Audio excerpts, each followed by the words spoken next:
Welcome back, guys, to the Guiditarian channel. Today we have something really special. First, my daughter Ava is the guest today, and she's going to be helping me make the best granola you've ever tasted.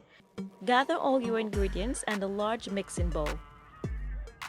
You want to definitely use rolled oats because rolled oats really keep the integrity of the granola, so it's much better than the instant oats. Wheat germ, walnuts, agave, we have room temp coconut oil, pumpkin seeds, almonds, pecans, hemp seeds, and flaxseed.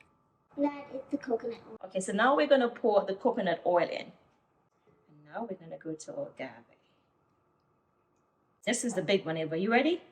Okay. Now your favorite part, you get to mix. Is it really thick and sticky? Super sticky. It's super sticky?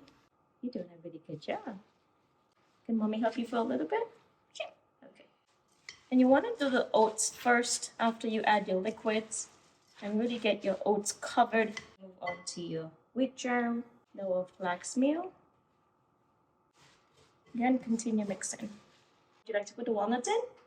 Just dump it in. Now you can put the other nuts. Roll in. Almonds. Which nut's your favorite? Pecans? Pecans? You like roasted pecans or raw pecans?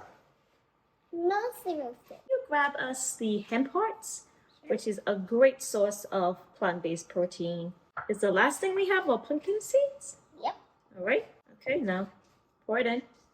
You can add granola to your favorite yogurt, milk, or you could have it just alone. So it all depends on how you like your granola. Bake it in the oven for about 15-20 minutes or until it's golden brown.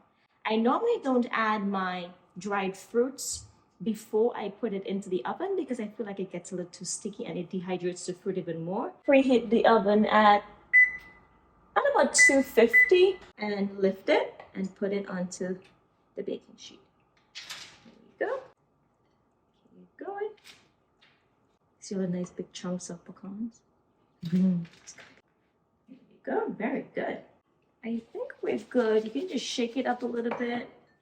Even it out so it will bake evenly. And as soon as your oven is preheated, then you can put it in. My daughter Ava loves chocolate. If you would like to make a chocolate granola, what you can do at this point, you can add some chocolate, some cocoa powder to it. And I'll show you how. Can you get me the cocoa powder, please, out of the pantry? Thank you. For our chocolate version, we just add about 2 tablespoons, a tablespoon and a half.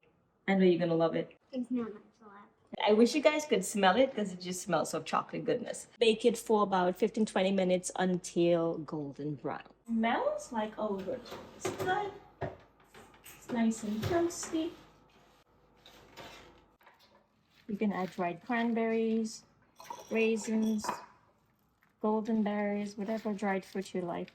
I make granola almost every weekend, and I find the best place to keep it really fresh is an airtight glass container. Here was the chocolate, the super chocolate what Ava and I made. It's absolutely amazing. Thanks again. See you guys in the next video.